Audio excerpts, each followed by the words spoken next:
welcome back to my channel. This week we are making some gluten-free banana bread. These are all the ingredients that you're going to need today, and the full recipe is listed down below. So we're starting with taking some almond milk, and we are going to mix that with 1 tablespoon of apple cider vinegar.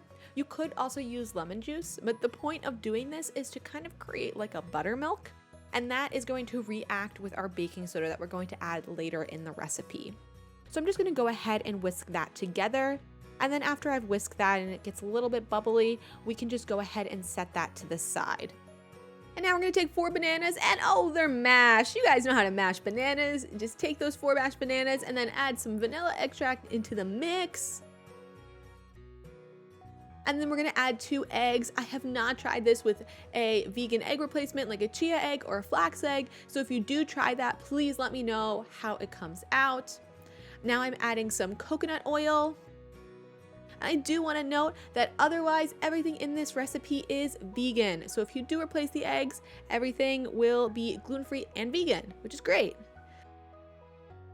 And so you just want to make sure those eggs are broken down and everything gets mixed together.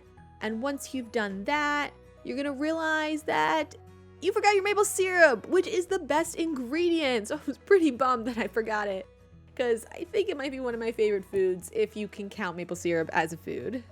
And then once that's all mixed in, we can just take our wet ingredients and move them to the side. Now I'm taking some 1-to-1 gluten-free flour, which I'm using the King Arthur's brand here.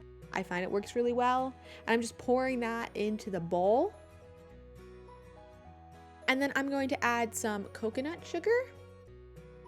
And I needed to make sure that I got all of the coconut sugar out of the bowl because this is also refined sugar free. Coconut sugar is a great substitute to regular white sugar.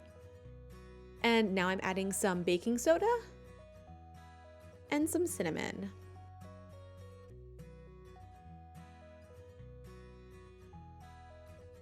And the last ingredient is a 1/4 of a teaspoon of salt. And I'm just going ahead and mixing all of that together. You just want to make sure everything gets incorporated. It's mostly important for the baking soda, so that way it's evenly distributed throughout your whole loaf.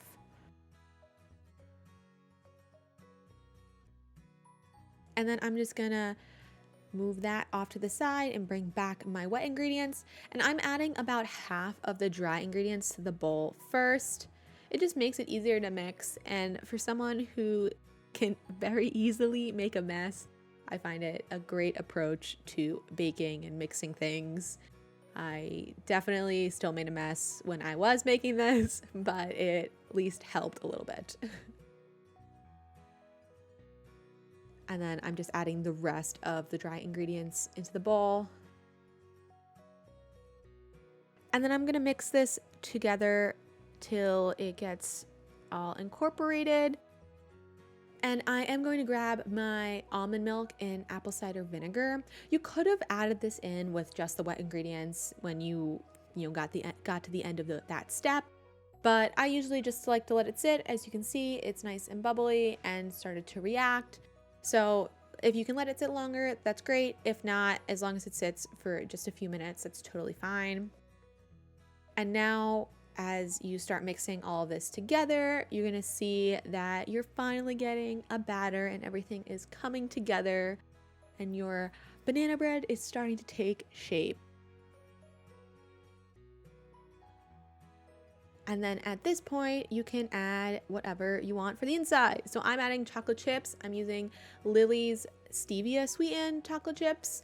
I think that they're great, but there is no right or wrong thing to add to your banana bread. Personally, I think all banana bread should have chocolate chips.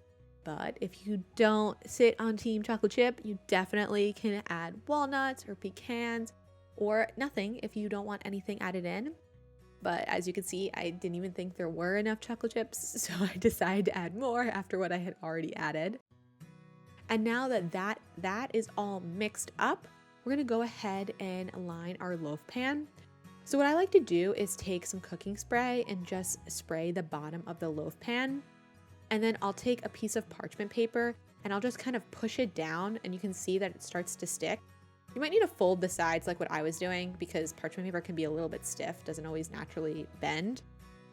And once it's stuck down to the bottom and kind of can stay on its own, you can go ahead and pour your batter in.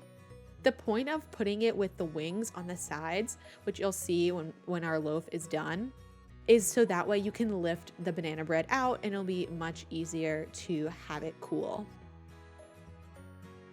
So you just want to go ahead and pour it all in and then spread it out so that way everything is evenly distributed throughout the whole pan. And I am using a 9x5 baking pan here.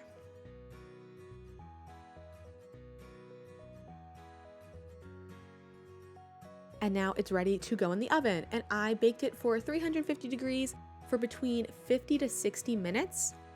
And to check that it's done, I just took a fork and poked it in the center to see if it came out clean. I did get a chocolate chip, so that's what you're seeing there. But otherwise, the whole fork was clean. Now we're going to utilize those sides of the parchment paper that we have sticking outside of our tin. We're just gonna grab each side and then boop, it just lifts right out. Isn't it magic? This was probably like one of the most mind-blowing things I learned just from like watching, YouTube videos and things like that, because I feel like there have been so many times I've had my bread get stuck in the pan. So I definitely recommend that trick. And now all that's left to do is let your banana bread cool and then go ahead and slice it and enjoy. I really hope you guys try out this recipe, and if you do, be sure to let me know in the comments below or tag me on Instagram at g.gatto_photo. I'd love to see your photos of any banana breads that you make. And if you liked this video, please give it a thumbs up and don't forget to subscribe to my channel for more recipes just like this one. And that's it. Thank you so much for watching, and I really hope to catch you guys next time. Bye!